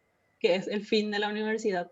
O sea, yo en mis 6 años de estudiante universitaria jamás me sentí como con la capacidad de generar conocimiento. Era un receptáculo de información que tenía que callarme y escucharle al profesor, y que cuando el profesor decide, o sea, vamos a ser sinceros, nuestra educación es dictatorial, no quiere alumnos que cuestionen. Entonces necesitamos una revolución, y la metodología va a tener sentido cuando tengamos esas inquietudes como alumnos. Como no tenemos esas inquietudes porque es un sistema que nos ahoga, entonces no le vemos sentido a metodología. Pero cuando vos tenés una inquietud y querés resolver esa inquietud, ahí la metodología tiene todo el sentido. O sea, para mí fue muy diferente después de pasar porque yo, después de recibirme de abogada, ahí recién empezó mi formación. Triste, pero cierto. Ahí recién yo empecé a formarme en ciencias jurídicas. O sea, me sirvió de base para entender algunas cosas, pero recién después de los posgrados me fui dando cuenta del problema de la universidad. Y cuando estudié antropología social, ahí fue o sea, fue como el despertar definitivo de darme cuenta de lo mal que estamos, ¿verdad? O sea, ahí recién fue como que tuve más herramientas teóricas para analizar esa mi frustración de siempre con la universidad. Y cómo nos muestran en la universidad que lo que estas nuestras inquietudes pueden servir a nivel nacional. O sea, estos dos trabajos de investigación que estamos exponiendo hoy tienen información súper valiosa para tomar decisiones en términos legislativos. O sea, se pueden generar políticas públicas súper valiosas a partir de estas investigaciones. Y eso es lo que te tienen que hacer sentir en la universidad, que vos podés construir un conocimiento que sirva, no ser un mero gestor de casos o una persona que no tenga la capacidad de cuestionar el sistema. Por eso sí, mi respuesta a tu pregunta es que necesitamos una revolución en términos de educación. Perfecto, perfecto.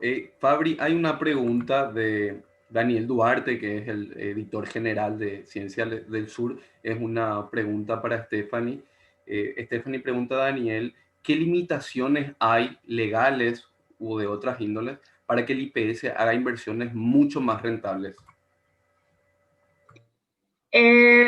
Bueno, ahí más que nada, a ver, primero empecemos porque tenemos que medir primero la rentabilidad para saber si es o no rentable, que ahí es donde quise yo colaborar mi granito de arena. Entonces, el día de hoy, ahora se está sacando un promedio de rentabilidad que no es el promedio de las tasas que uno cobra, sino que es realmente la rentabilidad sobre el portafolio, es decir, cuánto yo invierto y cuánto estoy sacando, no es la tasa del título.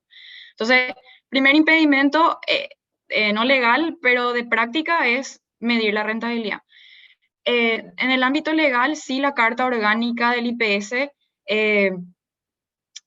limita un poco al Consejo de Administración poder hacer inversiones un poquito más arriesgadas. ¿Por qué? Porque como primer lineamiento cada operación tiene que estar ligada o ser similar por lo menos, y ese similar, me encantaría saber, es un poco, es similar, es por arriba, por abajo, a las tasas pasivas del sistema bancario.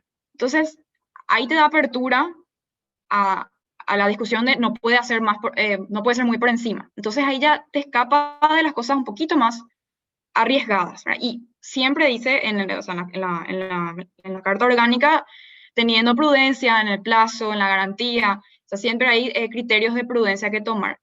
Por otro lado, también hay algo muy importante, que las inversiones deben estar direccionadas a promover el desarrollo nacional en el territorio paraguayo. Entonces, algo clave para diversificar es que se pueda invertir afuera. Esa es una forma de diversificar. Nosotros, todo el riesgo que estamos poniendo en nuestra jubilación está en este país. Entonces, todo depende de nuestra moneda, también depende. Entonces, ¿qué hacen los fondos de afuera? Un Dinamarca, un Canadá. Son países que invierten en todo el mundo. Tienen en países emergentes, donde tienen mucho más riesgo, y tienen también bonos del Tesoro de Estados Unidos para, digamos, contraponer ese tipo de riesgo. Entonces hay una cartera realmente diversificada, no solamente a nivel de riesgo de mercado, sino que de riesgo país. Entonces, yo creo que ese es un impedimento muy grande, porque si bien Paraguay es rentable bajo ciertos criterios, estamos ya bajo la baja de tasas que todo el mundo lo sufría hace años, que justamente fue por eso que se desempeñaron por debajo de lo que se desempeña IPS según mi trabajo. Entonces, también el tema de los inmuebles, por otro lado, yo lo entendí que sí se puede, como digo, es algo un poco ambiguo, no dice no se puede vender los inmuebles, sí se puede vender los inmuebles. El conocimiento general es que no se puede. Bajo la Carta Orgánica del IPS prohíbe vender los inmuebles. Y hay personas que disciernen de eso y dicen que sí se puede. Entonces, hay mucho de interpretación en la Carta Orgánica. Yo creo que hay que volver a revisar eso. Si bien ahí me puse también en el papel de abogada, pero sí, uno tiene que de repente delimitar eso a específicamente, ¿se puede o no se puede? O lo mismo, similar, por debajo, por encima. ¿Qué hablamos cuando decimos similar a la tasa pasiva? Entonces, yo creo que esos tres componentes son los principales, digamos, las principales ataduras que tiene el director y el consejo de administraciones para ser más rentable. Entonces, como que se vuelve un poco más subjetiva. Y también, obviamente, el criterio prudente y conservador general luego de los tomadores de decisiones. Entonces, creo que esos son los impedimentos más grandes legales que tenemos. Perfecto. Fabricio, ¿tenés más preguntas? Sí, me gustaría hacerles una pregunta a ambas, muy similar a la que ya hizo Edu, con respecto a nuestra educación universitaria, ¿verdad? Nosotros sabemos que si sos un estudiante que quiere investigar, nadie te abre las puertas, nadie te espera con los brazos abiertos, o sea, no hay un apoyo, un ambiente de apoyo generalmente a lo que es la investigación. Generalmente la universidad en sí, ni siquiera solo la tesis, sino los exámenes, o sea, cada parte del proceso de estudio superior se lo tiende a ver como un mero requisito casi formal, ¿verdad? Como una formalidad, y son pocos los que van más allá de esa formalidad, como ustedes dos, y tratan de hacer realmente un aporte al conocimiento humano. Y yo creo que una de las falencias de nuestro sistema educativo es el tema de la interdisciplinariedad. Realmente se fomenta muy poco, pero es muy necesaria. Yo imagino, por ejemplo, Stephanie, que vos necesitaste ciertas habilidades de programación, de bases de datos relacionales, no sé, Python, R, etcétera, para limpiar esos datos, ¿verdad? Y no sé si eso tú lo tuviste en la universidad o tuviste que hacer mucha investigación vos por tu cuenta. Después también está Raquel, que hablaba de una perspectiva sociológica del derecho, temas de filosofía del derecho también, esa cuestión de la interpretación que nos comentó que recién al terminar la carrera, ella en el posgrado empezó a ver esos temas, ¿verdad? De otras disciplinas, ¿verdad? La filosofía, la sociología, la antropología, que también aportan a su tema, aportaron, ¿verdad? Al final a su tema de investigación. Entonces, mi pregunta, digamos, es, uno, ¿cómo hicieron para sortear esos obstáculos? Y cómo ven también esa situación, ¿verdad? De la interdisciplinariedad. Raquel, no sé si quieres ir primero o yo de vuelta. Sí, no, comentar que, bueno, tipo confesiones, ¿verdad? Que como se dieron cuenta, mis resultados son muy negativos, ¿verdad? Sí, son duros, que de hecho eso a mí me generó un conflicto cuando estaba haciendo, haciendo la parte final de la tesis y le decía eso a mi tutor, ¿verdad? Y él me decía, vos tenés la obligación de exponer todo esto porque es demasiado importante que se sepa. Y yo tenía miedo y tuve un poco de razón en ese miedo, porque sí, las preguntas de la mesa de la mesa examinadora me hicieron sentir un poco eso, ¿verdad? Yo nunca me sentí apoyada por la universidad en el proceso de hacer la tesis. Y entiendo un poco por qué, ¿verdad?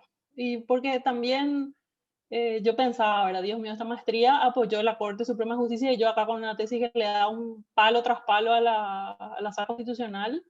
Pero bueno, medio que sentía esa no contención, ¿verdad? Y yo creo que eso es lo que nos pasa a los que nos atrevemos a hacer este tipo de trabajo, ¿verdad?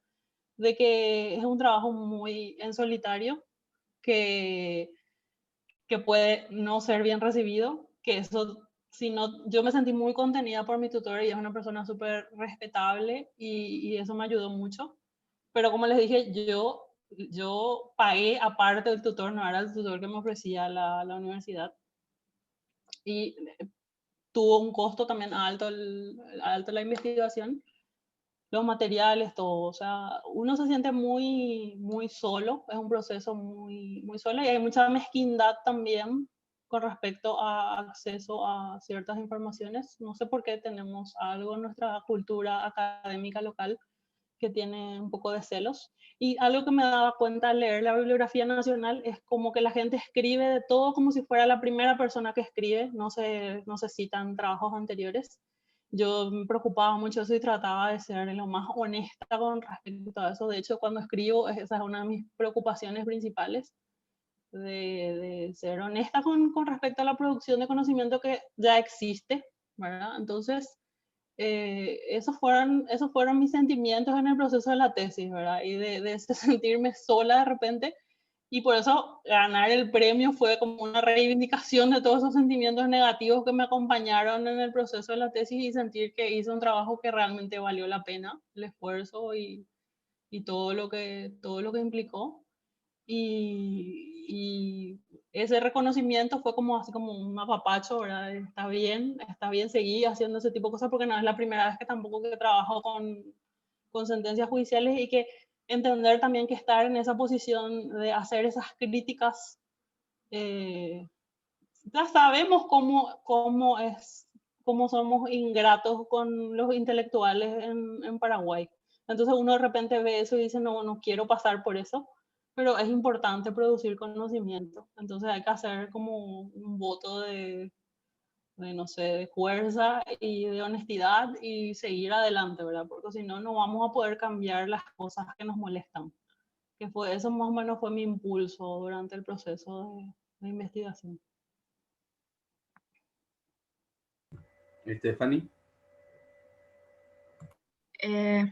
Bueno, yo difiero un poco, sí les puedo comentar que bueno, no sé cuántos profesores pasé en 6 años de carrera, pero tuve una profesora que marcó bastante en lo que fue mi trayecto por la investigación, que fue la profesora Antonella Cabral, que fue la única profesora que desde el día 1 en su materia de economía internacional, que no tenían, o sea, no tenía específicamente la misión de instar a la investigación, desde el día 1 nos estuvo mostrando las plataformas para referenciar, para guardar, o sea, para hacer la bibliografía, como Zotero, cosas básicas, muy básicas, que nosotros como estudiantes de economía, que básicamente nuestro trabajo en el futuro es ser investigadores, a pesar de que se lo ve de otra forma en este país,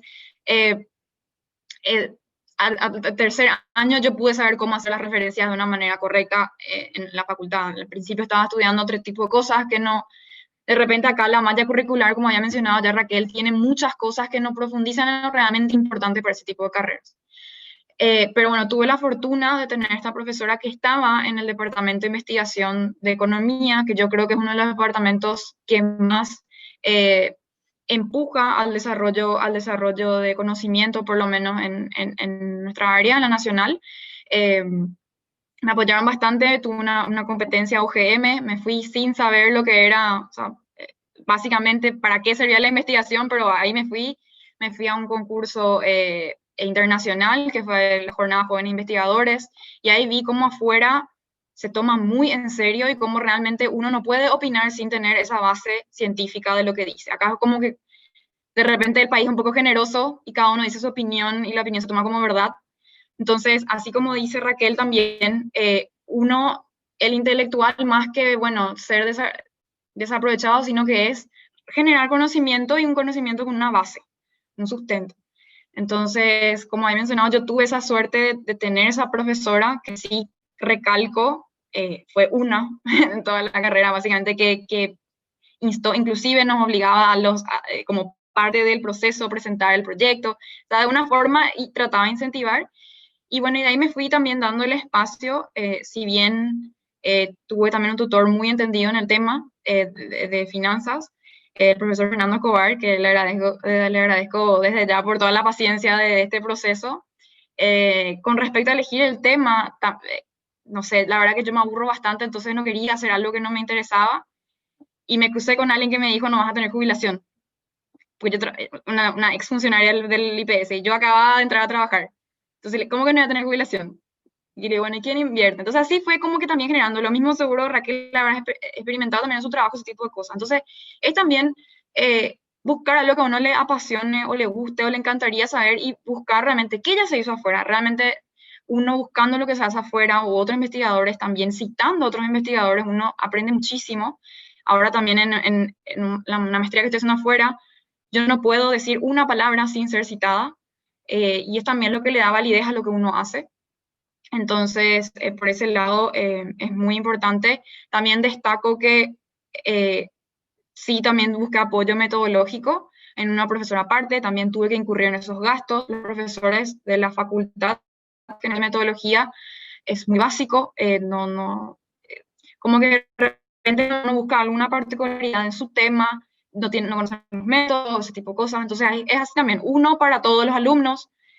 Entonces afuera es totalmente diferente, uno tiene acceso también, y esto sí también acá me desahogo como Raquel, la biblioteca hay, o sea, yo no le puedo explicar cómo la biblioteca es algo tan crucial al hacer una tesis, y yo tuve que pagar también las bibliotecas virtuales para poder acceder a conocimiento, porque encima otra vez era muy específico al área de economía financiera, que habían libros de $150 que yo no podía acceder. Accedía, de repente tenía que pedir prestado por 2 días. Entonces, hoy que estoy afuera, yo entro a la biblioteca de la facultad toda virtual, sin estar inclusive ahí en la biblioteca, y puedo acceder a todos los libros pagados y con licencia. Eso también es muy importante. Uno, al pagar un libro o al tener el acceso a esas revistas que cuestan carísimo, uno también ve el valor del conocimiento. Generalmente acá en mi facultad se hace la fotocopia de un libro y se vende a 20.000 guaraníes versus cuesta fuera $200. Entonces también como que se pierde el valor de conocimiento. Entonces sí creo que algo muy importante también al momento de hacer investigaciones es que se invierta en la facultad, en la infraestructura de la facultad. Me parece algo súper importante. Tenemos cantina, tenemos quincho, tenemos muchas cosas, pero de repente lo más importante, lo que va de la mano con el conocimiento, es la biblioteca. Hay 3 ejemplares para 150 alumnos en una clase, que de repente la gente no va a leer, la gente va a leer el resumen del resumen del resumen, va a leer la fotocopia. Entonces, si uno le da las herramientas y le dice, mira, acá tengo todo, y le muestra también, porque yo también, gracias al departamento de investigación, encontré bases pagadas por CONACYT y pude acceder gracias a eso también. Entonces mi tesis por lo menos ya pude tener una biblioteca un poco más abierta, pero que se profundice más en ese tipo de... Eso es infraestructura, que prácticamente nos faltan todos los ámbitos, pero es una infraestructura básica para el estudiante para que pueda hacer la investigación. Entonces, en conclusión, Raquel y yo tuvimos que incurrir en gastos que un alumno afuera no paga, pero ni la fotocopia. Entonces también hay un impedimento económico y bueno, un impedimento también de valentía, como dice Raquel, porque en mi caso yo tenía todas las de perder. Estuve entre decidir hacer una tesis que prácticamente era hablar de la soja y el crecimiento paraguayo, que es como un vieja confiable en las tesis. Y bueno, al final decidí meterme en esto. Yo sabía que no me iban a querer compartir los datos, sabía que me iban a poner impedimentos. Con toda la negatividad del mundo, mi tutor me dijo, igual, intentá, y al final, por suerte, tuve un departamento súper abierto. Yo creo que también es importante que la persona que te provea los datos esté dispuesta también a ayudar. Entonces, al final es una especie de suerte la que tuvimos, y creo que somos un outlier, como se dice en estadística, de lo que es la educación en general. Bueno, Sobre lo que dijo Stephanie, sí. una cosita a decirles con respecto a las bibliotecas. Cuando estaba terminando de cursar la maestría en antropología social, nos capacitaron para usar Psico, y eso fue buenísimo. O sea, y yo decía, ¿por qué esperaron a que se termine la maestría para mostrarnos esto? O sea, eso estuvo habilitado desde el comienzo de la maestría, pero recién al final nos contaron, y era así como un ¿por qué no empezamos la maestría con el acceso a los materiales, verdad? O sea, para que vean nomás cómo funciona también la universidad. Parece que en vez de ayudarte, te complejizan. Y bueno, y decirles también que está esa herramienta que a veces la gente no conoce. Yo cuando hay gente que está trabajando su investigación y me dice que tiene problemas, yo inclusive, gracias a eso, pude leer trabajos sobre el sistema africano de protección de derechos humanos, ¿verdad? Y puedo jactarme de decir que hasta revisé papers de África. O sea, traté de ver todo lo posible con mis medios, ¿verdad? Entonces eso me ayudó muchísimo Psico, y fue como una bendición, entre comillas, tener ese acceso en el proceso en el que yo estaba terminando mi tesis, ¿verdad? Porque me permitió... Psico también fue el mío. O sea, Salvatore, pero igual hay cosas que no, hay revistas pagadas, inclusive confieso también, ya que confesé muchas cosas, que me sirvió mucho Sihub. O sea, en un momento dado, cuando no podés acceder a ciertos materiales, porque no encontrás la manera de pagar, bueno, les confieso que sí usé Sihub para un par de artículos, pero así tipo, queda entre nos. Pero bueno, hasta eso uno hace cuando quiere, cuando encuentra bibliografía que le parece relevante y no tiene acceso, ¿verdad? Es cierto, es cierto. Y bueno, el Citco también, ya que estás hablando de eso, Raquel y Stephanie también, Citco está pagado por todos los paraguayos, nos cuesta mucho dinero, así que hay que aprovecharlo.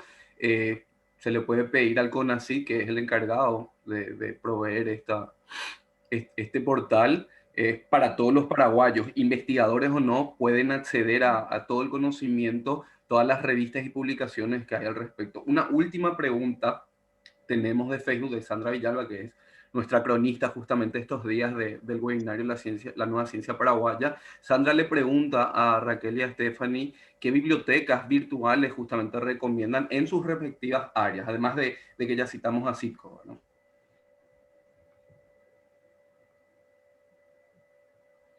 Bueno, Bueno, empiezo.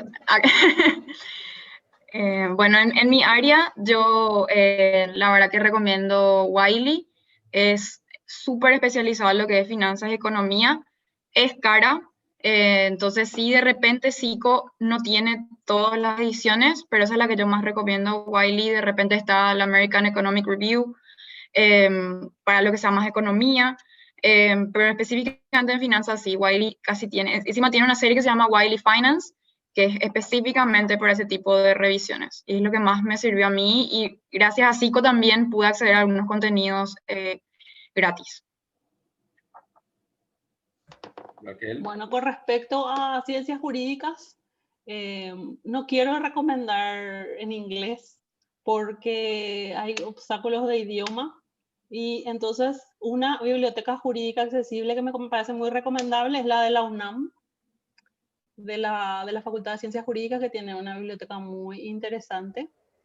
Y también hacer un poco de hablar un poco también de esa cuestión del idioma, que es importante, creo, que necesitamos producir más contenido en español, porque eso también es, o traducir más, porque es una limitación muy grande y, y un obstáculo muy grande, porque no todos tienen acceso a estudiar inglés, ¿verdad? Y después es un costo otra vez, porque yo conozco compañeros que después mandan traducir papers porque no leen en inglés, ¿verdad? Entonces es otra vez buscar las versiones traducidas o capítulos del libro traducidos, y eso cuesta mucho, ¿verdad? Entonces recomendaría esa como opción.